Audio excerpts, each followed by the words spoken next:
ನಮಸ್ಕಾರ. ಬಳ್ಳಾರಿಗೆ ರೆಡ್ಡಿಗಾರು ಎಂಟ್ರಿ. 10 ವರ್ಷಗಳಲ್ಲಿ ಏನೇನಾಯಿತು? 2011ರಿಂದ 2021 ರೆಡ್ಡಿ ಬದುಕಿನ ರಹಸ್ಯ. 8 ವಾರ ಬಳ್ಳಾರಿ ಪರ್ಮಿಷನ್. ಎದುರಾಳಿಗೆ ಶುರುವಾಯ್ತ ನಡುಕ. 10 ವರ್ಷಗಳ ಬಳಿಕ ತವರಿಗೆ ಕಾಲಿಟ್ಟ ಜನಾರ್ದನ ರೆಡ್ಡಿ. ರಾಜನಂತೆ ಮೆರೆದಿದ್ದ ರೆಡ್ಡಿ ಸಾಮ್ರಾಜ್ಯ ಪತನವಾಗಿದ್ದು ಹೇಗೆ? ಅಕ್ರಮ ಅದಿರು ಪ್ರಕರಣ ರೆಡ್ಡಿಗೆ ಕಂಟಕವಾಗಿದ್ದು ಹೇಗೆ? ಇದೇ ಈ ಹೊತ್ತಿನ ಫೋಕಸ್ 18. ರೆಡ್ಡಿಗಾರು ಬಳ್ಳಾರಿ ಸೀಕ್ರೆಟ್. ಬಳ್ಳಾರಿಗೆ ರೆಡ್ಡಿಗಾರು ಎಂಟ್ರಿ. 10 ವರ್ಷಗಳಲ್ಲಿ ಏನೇನಾಯ್ತು? 2011 ಟು 2021 ರೆಡ್ಡಿ ಬದುಕಿನ ರಹಸ್ಯ. 8 ವಾರ ಬಳ್ಳಾರಿ ಪರ್ಮಿಷನ್. ಎದುರಾಳಿಗೆ ನಡುಕ ಶುರುವಾಯ್ತಾ?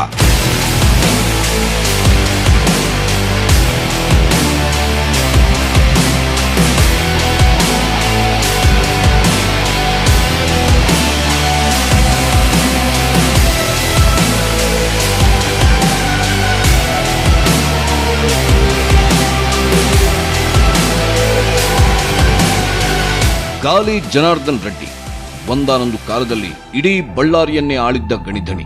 ಇಷ್ಟು ದಿನ ತೆರೆಮರೆಯಲ್ಲಿದ್ದ ರೆಡ್ಡಿ ವಿಚಾರ ಈಗ ಮತ್ತೆ ಮುನ್ನೆಲೆಗೆ ಬಂದಿದೆ. ಇಷ್ಟು ದಿನ ಅಜ್ಞಾತವಾಸ ಅನುಭವಿಸಿದ್ದ ಜನಾರ್ದನ್ ರೆಡ್ಡಿಗೆ ಮತ್ತೆ ತವರಿಗೆ ಬರುವ ಭಾಗ್ಯ ಸಿಕ್ಕಿದೆ. ಕಳೆದ 10 ವರ್ಷಗಳ ಕಠಿಣ ತಪಸ್ಸಿಗೆ ಕೊನೆಗೂ ತೆರೆಬಿದ್ದಿದೆ. ಬಹುವರ್ಷಗಳ ಬಳಿಕ ಮತ್ತೆ ತಮ್ಮ ಹುಟ್ಟೂರಿಗೆ ಕಾಲಿಡಲಿದ್ದಾರೆ. ಸುಪ್ರೀಂ ಕೋರ್ಟ್ ರೆಡ್ಡಿಗೆ ತವರಿಗೆ ಕಾಲಿಡುವುದಕ್ಕೆ ಗ್ರೀನ್ ಸಿಗ್ನಲ್ ನೀಡಿದೆ.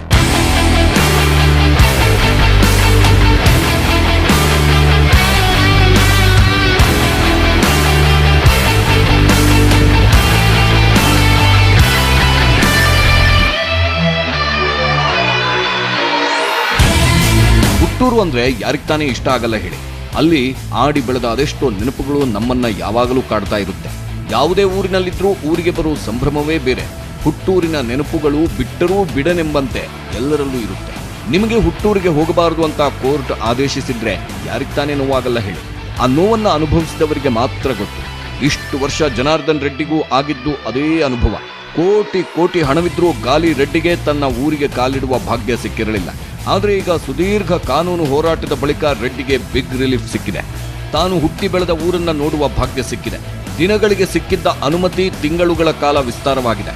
ಬಳ್ಳಾರಿ ಮತ್ತು ಅನಂತಪುರಕ್ಕೆ ತೆರಳಲು ಅವಕಾಶ ನೀಡಬೇಕು ಎಂದು ಸುಪ್ರೀಂ ಕೋರ್ಟ್ಗೆ ಜನಾರ್ದನ್ ರೆಡ್ಡಿ ಅರ್ಜಿ ಸಲ್ಲಿಸಿದ್ರು. ಅರ್ಜಿಯ ವಿಚಾರಣೆ ನಡೆಸಿದ ಜಡ್ಜ್ ವಿನೀತ್ ಸಾರನ್ ನೇತೃತ್ವದ ದ್ವಿಸದಸ್ಯ ಪೀಠ ಈ ಅವಕಾಶ ನೀಡಿದೆ.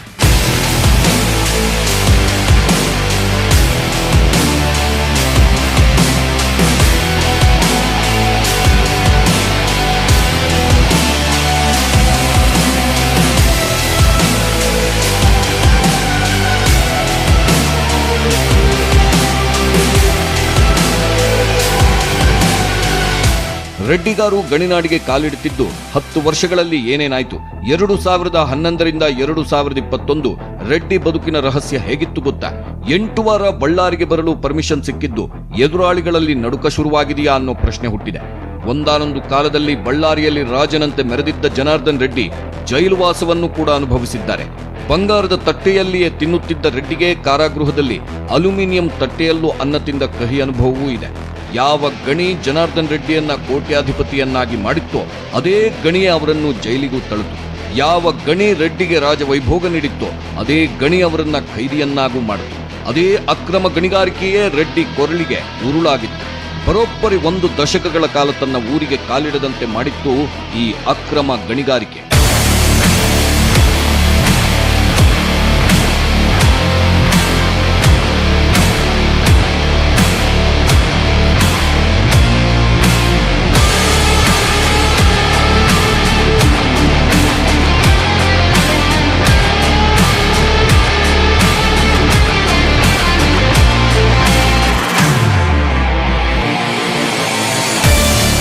ಬಳ್ಳಾರಿಯಲ್ಲಿ 8 ವಾರಗಳ ಕಾಲ ತಂಗಲು ಅವಕಾಶವನ್ನು ಕಲ್ಪಿಸುವಂತೆ ಜನಾರ್ದನ್ ರೆಡ್ಡಿ ಸುಪ್ರೀಂ ಕೋರ್ಟ್ಗೆ ಅರ್ಜಿ ಸಲ್ಲಿಸಿದ್ರು.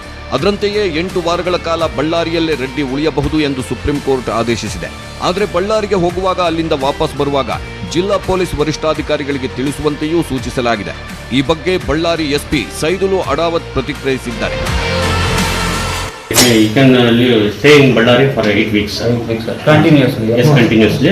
Whether when he enters the district, he should inform you first. ಆ ಥರ ಇದೆ ಸರ್ ಸುಪ್ರೀಂ ಆರ್ಡರ್.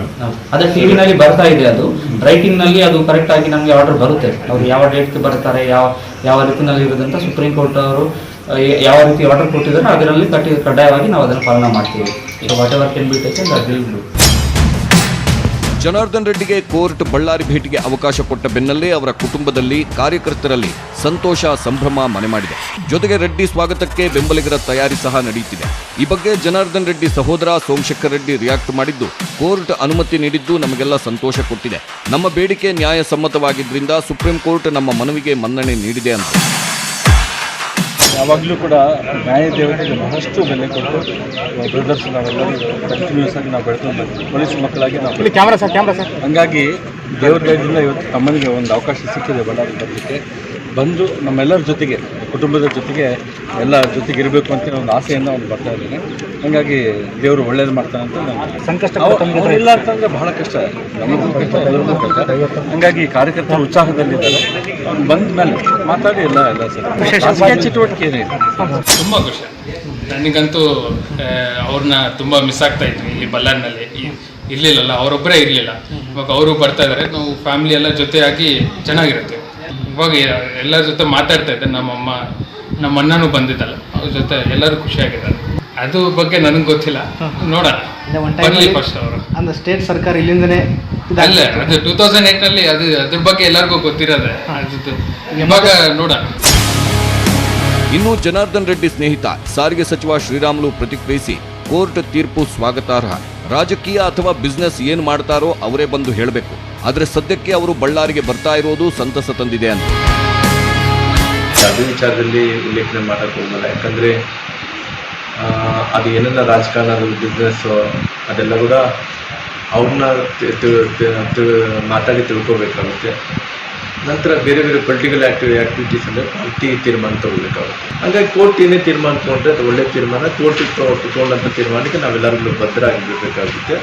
ಹಾಗಾಗಿ ಇವತ್ತು ಜನಾರ್ದನ್ ರೆಡ್ಡಿಗೆ ಈ ಪರ್ಮಿಷನ್ ಏನು ಸಿಕ್ಕಿದ್ದು ಅದರ ಪ್ರಕಾರ ನಾನು ಸ್ವಾಗತಾರ್ಹ ಮಾಡ್ತೇನೆ. ಕೋರ್ಟ್ನಲ್ಲಿ ಯಾವ ರೀತಿ ವಾದ ಪ್ರತಿವಾದ ಮಾಡಲಾಯಿತು, ರೆಡ್ಡಿಗೆ ಯಾವ ರೀತಿ ಷರತ್ತನ್ನು ವಿಧಿಸಲಾಗಿದೆ ಅನ್ನೋದನ್ನ ನೋಡೋಣ. ಆದರೆ ಅದಕ್ಕೂ ಮುನ್ನ ಜನಾರ್ದನ್ ರೆಡ್ಡಿ ಸುತ್ತ ಅಕ್ರಮ ಗಣಿಗಾರಿಕೆಯ ಉರುಳು ಸುತ್ತಿಕೊಂಡಿದ್ದ ಹೇಗೆ, ಆಗ ರೆಡ್ಡಿ ಸಾಮ್ರಾಜ್ಯ ಯಾವ ರೀತಿ ಇತ್ತು, ಒಮ್ಮಿಂದೊಮ್ಮೆಲೆ ಪತನವಾಗಿದ್ದ ಹೇಗೆ ಅನ್ನೋದನ್ನ ಒಮ್ಮೆ ನೋಡ್ತಾ ಹೋಗೋಣ. ಜನಾರ್ದನ್ ರೆಡ್ಡಿ ಕೇಸರಿ ಕಟ್ಟಾಳು. ರಾಜಕೀಯಕ್ಕೆ ಬರುವುದಕ್ಕೂ ಮೊದಲು ಗಣಿಗಾರಿಕೆ ಸೇರಿದಂತೆ ಬೇರೆ ಬೇರೆ ರೀತಿಯ ವ್ಯವಹಾರ ಮಾಡುತ್ತಿದ್ರು. 1999ರಲ್ಲಿ ಮೊಟ್ಟ ಮೊದಲ ಬಾರಿಗೆ ರೆಡ್ಡಿ ಸಹೋದರರು ಸುಷ್ಮಾ ಸ್ವರಾಜ್ ಪರ ಕ್ಯಾಂಪೇನ್ನಲ್ಲಿ ತೊಡಗಿಕೊಂಡಿದ್ರು. ಆ ಚುನಾವಣೆಯಲ್ಲಿ ಸುಷ್ಮಾ ಸ್ವರಾಜ್ ಸೋನಿಯಾ ಗಾಂಧಿ ಎದುರು ಸೋತ್ರು. ರೆಡ್ಡಿ ಸಹೋದರರನ್ನು ತಮ್ಮ ಮಕ್ಕಳಂತೆಯೇ ನೋಡಿಕೊಳ್ತಿದ್ರು. ಹಿಂದೆ ಕಾಂಗ್ರೆಸ್ ಭದ್ರಕೋಟೆಯಾಗಿದ್ದ ಬಳ್ಳಾರಿ ನಾಡಿನಲ್ಲಿ ಜನಾರ್ದನ್ ರೆಡ್ಡಿಯ ಪ್ರಾಬಲ್ಯದಿಂದ ನಿಧಾನವಾಗಿ ಕಮಲ ಅರಳತೊಡಗಿತ್ತು. ಗಣಿನಾಡಲ್ಲಿ ಕೇಸರಿ ಪಾಳ್ಯಕ್ಕೆ ಭದ್ರ ಬುನಾದಿ ಹಾಕಿದ್ದೇ ಜನಾರ್ದನ್ ರೆಡ್ಡಿ.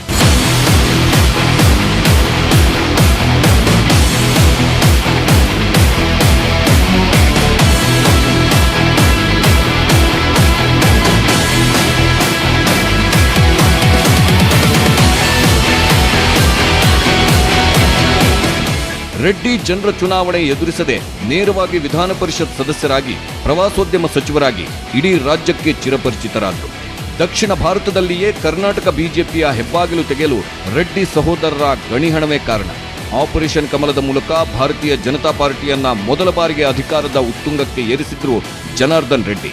ಈ ಸಮಯದಲ್ಲಿ ವಿಧಾನಸಭೆಯಲ್ಲಿ ತೆಗೆದುಕೊಳ್ಳುತ್ತಿದ್ದ ನಿರ್ಧಾರ ಬಳ್ಳಾರಿಯ ರೆಡ್ಡಿ ನಿವಾಸದಲ್ಲಿ ತೆಗೆದುಕೊಳ್ಳುವ ಮಟ್ಟಿಗೆ ರಿಪಬ್ಲಿಕ್ ಆಫ್ ಬಳ್ಳಾರಿಯಾಗಿ ಮಾರ್ಪಾಡಾಗಿದ್ದು ಇತಿಹಾಸ.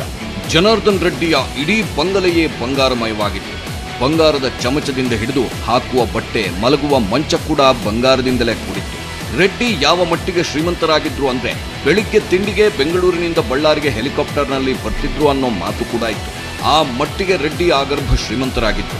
ರೆಡ್ಡಿ ಸಾಮ್ರಾಜ್ಯ ಉತ್ತುಂಗದಲ್ಲಿದ್ದದ್ದು ರೆಡ್ಡಿ ವಿರೋಧಿಗಳ ಕಣ್ಣು ಕುಕ್ಕುವಂತಿತ್ತು. ಆದರೆ ಅದು ಯಾವಾಗ ಅಕ್ರಮ ಗಣಿಗಾರಿಕೆ ವಿಚಾರ ಬೆಳಕಿಗೆ ಬಂತೋ ರೆಡ್ಡಿಯ ಸಾಮ್ರಾಜ್ಯವೇ ಪತನವಾಯಿತು. ರಿಪಬ್ಲಿಕ್ ಆಫ್ ಬಳ್ಳಾರಿ ಎಂದು ಲೋಕಾಯುಕ್ತ ವರದಿಯಲ್ಲಿ ಸಂತೋಷ್ ಹೆಗಡೆ ಪ್ರಸ್ತಾಪ ಮಾಡುತ್ತಿದ್ದಂತೆಯೇ ಬಳ್ಳಾರಿ ಜಿಲ್ಲೆಯಲ್ಲಿ ಕೃಷ್ಣದೇವರಾಯ ರಾಜರ ರೀತಿ ಮೆರೆದವರು ಗಾಲಿ ಜನಾರ್ದನ್ ರೆಡ್ಡಿ. ಆಂಧ್ರ ಪ್ರದೇಶದ ಮಾಜಿ ಸಿಎಂ ವೈಎಸ್ಆರ್ ರಾಜಶೇಖರ ರೆಡ್ಡಿ ಆಪ್ತರಾಗಿದ್ದ ಜನಾರ್ದನ್ ರೆಡ್ಡಿ ಬಳ್ಳಾರಿ ಗಡಿಭಾಗದ OMC ಗಣಿಗಾರಿಕೆ ಪರವಾನಗಿ ಪಡೆಯುತ್ತಾರೆ. ನಂತರ ಆಂಧ್ರಪ್ರದೇಶ ಸಿಎಂ ಕೆ ರೋಸಯ್ಯ ಸಂದರ್ಭದಲ್ಲಿ ರೆಡ್ಡಿ ವಿರುದ್ಧ ಅಕ್ರಮ ಗಣಿಗಾರಿಕೆ ಪ್ರಕರಣದಲ್ಲಿ 2011 ಸೆಪ್ಟೆಂಬರ್ 5ರಂದು ಸಿಬಿಐ ಬಂಧಿಸುತ್ತೆ. ಅಲ್ಲಿಂದ ಒಂದಿಲ್ಲೊಂದು ಗಣಿ ಆರೋಪ ಪ್ರಕರಣಗಳು ರೆಡ್ಡಿ ಕೊರಳನ್ನ ಸುತ್ತಿಕೊಳ್ತಾನೆ ಬಂತು. ಸುಮಾರು 3 ವರ್ಷಗಳ ಕಾಲ ಜನಾರ್ದನ್ ರೆಡ್ಡಿ ಕಾರಾಗೃಹದಲ್ಲಿ ಶಿಕ್ಷೆ ಅನುಭವಿಸಿದ್ರು. 2015ರಲ್ಲಿ ರೆಡ್ಡಿಗೆ ಜಾಮೀನು ಸಿಕ್ಕಿತ್ತಾದ್ರೂ ಸಾಕ್ಷ್ಯನಾಶ ಮಾಡಬಹುದು ಅಂತ ಸಿಬಿಐಗೆ ಆತಂಕವಿತ್ತು. ಈ ಹಿನ್ನೆಲೆಯಲ್ಲಿ ಬಳ್ಳಾರಿ ಪ್ರವೇಶಕ್ಕೆ ಅನುಮತಿ ದೊರೆತಿರಲಿಲ್ಲ. ಈ ಹಿಂದೆ 2 ಬಾರಿ ಜನಾರ್ದನ್ ರೆಡ್ಡಿಗೆ ಬಳ್ಳಾರಿಗೆ ತೆರಳಲು ಅವಕಾಶ ದೊರಕಿತ್ತು. ಈಗ 3ನೇ ಬಾರಿ ಜನಾರ್ದನ್ ರೆಡ್ಡಿಗೆ ಬಳ್ಳಾರಿ ನೆಲಕ್ಕೆ ಕಾಲಿಡುವ ಅವಕಾಶ ದೊರೆತಿದೆ.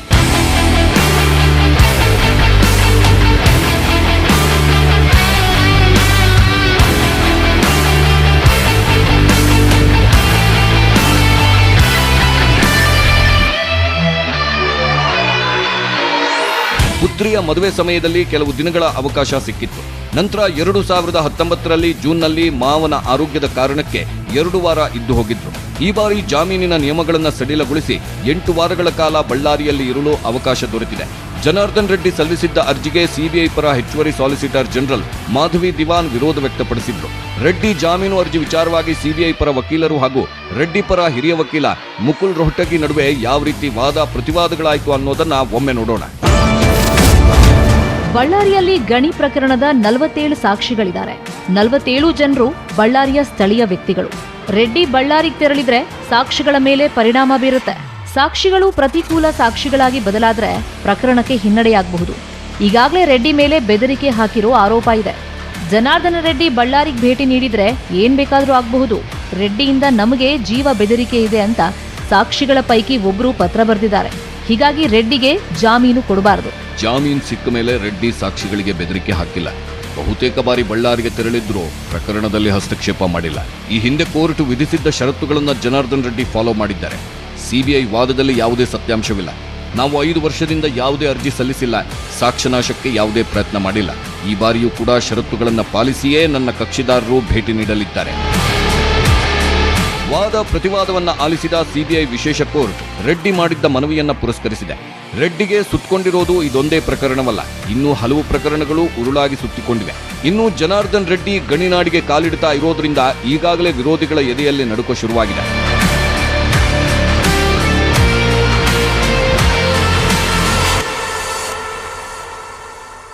ರೆಡ್ಡಿ ವಿರುದ್ಧ ಅಕ್ರಮ ಗಣಿಗಾರಿಕೆ ಸೇರಿದಂತೆ ಕೇಸ್ಗಳ ಸರಮಾಲೆಯೇ ಇದೆ. ತನಿಖಾ ಸಂಸ್ಥೆಗಳ ಕಣ್ಗಾವಲಿನಲ್ಲೇ ಇದ್ದಾರೆ ಗಣಿ ಧಣಿ. ಈಗ ಬಳ್ಳಾರಿಗೆ ರೆಡ್ಡಿ ಕಾಲಿಟ್ಟಾಗಿನಿಂದ ಅವರ ರಾಜಕೀಯ ನಡೆ ಬಗ್ಗೆ ಲೆಕ್ಕಾಚಾರಗಳು ಶುರುವಾಗಿವೆ. ಜನಾರ್ದನ ರೆಡ್ಡಿಯ ರಾಜಕೀಯ ತಂತ್ರಗಳೇನು? ಆ ಬಗ್ಗೆ ಹೇಳ್ತೀವಿ ಸ್ಮಾಲ್ ಬ್ರೇಕ್ ಆದ್ಮೇಲೆ. ಜನಾರ್ದನ ರೆಡ್ಡಿ ವಿರುದ್ಧ ಪ್ರಕರಣಗಳ ಸರಮಾಲೆಯೇ ಇದೆ. ಬೇಲ್ ಡೀಲ್, ಅಕ್ರಮ ಆಸ್ತಿ ಸಂಪಾದನೆ, ಹೀಗೆ 25 ಗಣಿ ಪ್ರಕರಣಗಳು ರೆಡ್ಡಿ ಮೇಲಿದೆ. ಈಗ ಗಣಿ ನಾಡಿಗೆ ಜನಾರ್ದನ ರೆಡ್ಡಿ ಕಾಲಿಟ್ಟಿದ್ದು ವಿರೋಧಿಗಳಲ್ಲಿ ನಡುಕ ಹುಟ್ಟಿಸ್ತಿದೆ. ಹಾಗಾದ್ರೆ ಜನಾರ್ದನ ರೆಡ್ಡಿಯ ಮುಂದಿನ ರಾಜಕೀಯ ನಡೆಯೇನು, ರಣತಂತ್ರಗಳೇನು? ಈ ಬಗ್ಗೆ ಹೇಳ್ತೀವಿ ನೋಡಿ. ರೆಡ್ಡಿ ಮೇಲಿದೆಯಾ ಕೇಸ್ಗಳ ಸರಮಾಲೆ? ಜನಾರ್ದನ್ ರೆಡ್ಡಿ ಮೇಲೆ ತನಿಖಾ ಸಂಸ್ಥೆಗಳ ಕಣ್ಗಾವಲು.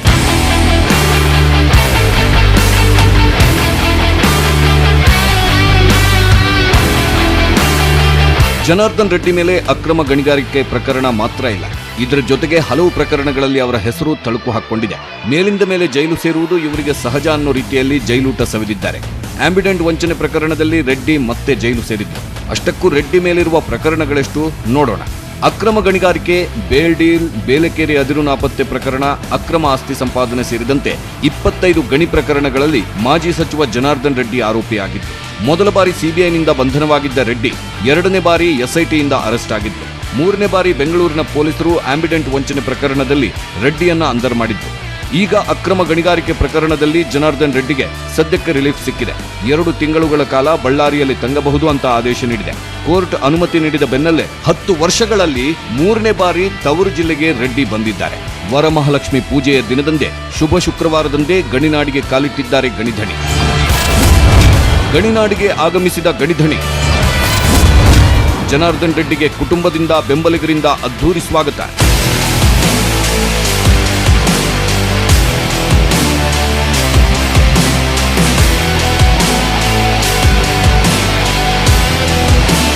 ಜನಾರ್ದನ್ ರೆಡ್ಡಿ ಬಳ್ಳಾರಿಗೆ ಕಾಲಿಡುತ್ತಿದ್ದಂತೆ ಅವರಿಗೆ ಕುಟುಂಬದಿಂದ ಬೆಂಬಲಿಗರಿಂದ ಅದ್ಧೂರಿ ಸ್ವಾಗತ ದೊರೆತಿದೆ.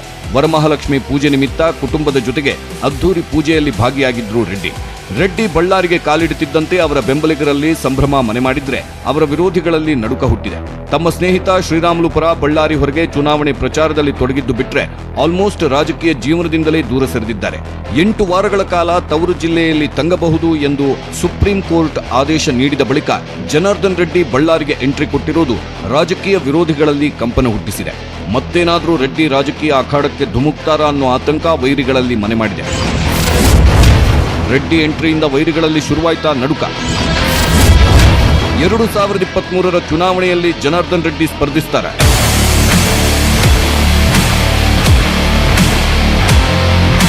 ಜನಾರ್ದನ್ ರೆಡ್ಡಿಗೆ ಬಳ್ಳಾರಿಗೆ ಬರುವುದಕ್ಕೆ ಸುಪ್ರೀಂ ಕೋರ್ಟ್ ಅನುಮತಿ ಕೊಟ್ಟಾಗಿನಿಂದಲೂ ಬಳ್ಳಾರಿಯಾದ್ಯಂತ ಒಂದು ಮಾತು ಓಡಾಡುತ್ತಿದೆ.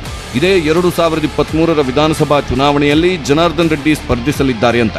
ಚಿತ್ರದುರ್ಗ ಜಿಲ್ಲೆಯ ಹಿರಿಯೂರು ಕ್ಷೇತ್ರದಿಂದ ಜನಾರ್ದನ್ ರೆಡ್ಡಿ ಚುನಾವಣೆಗೆ ಸ್ಪರ್ಧಿಸಲಿದ್ದಾರೆ ಎಂಬ ಸುದ್ದಿಯೂ ಹಬ್ಬಿದೆ. ಜನಾರ್ದನ್ ರೆಡ್ಡಿ ಆಪ್ತ ಸ್ನೇಹಿತ ಬಿ ಶ್ರೀರಾಮುಲು ಬಳ್ಳಾರಿ ಬಿಟ್ಟು ಚಿತ್ರದುರ್ಗ ಜಿಲ್ಲೆಯ ಮೊಳಕಾಲ್ಮೂರು ಕ್ಷೇತ್ರದಿಂದ ಸ್ಪರ್ಧಿಸಿ ಶಾಸಕರಾಗಿದ್ದಾರೆ. ಇದೇ ಮಾದರಿಯಲ್ಲಿ ಜನಾರ್ದನ್ ರೆಡ್ಡಿ ಕೋಟೆನಾಡಲ್ಲಿ ಚುನಾವಣಾ ಅಖಾಡಕ್ಕೆ ಧುಮುಕಬಹುದು ಎಂಬ ಸುದ್ದಿಗಳೂ ಇವೆ.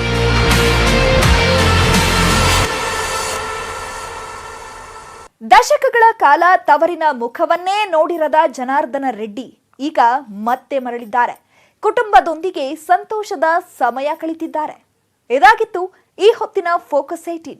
ನೋಡ್ತಾ ಇರಿ ನ್ಯೂಸ್ 18 ಕನ್ನಡ. ಜಾಲ ನಮ್ಮದು, ಬಲ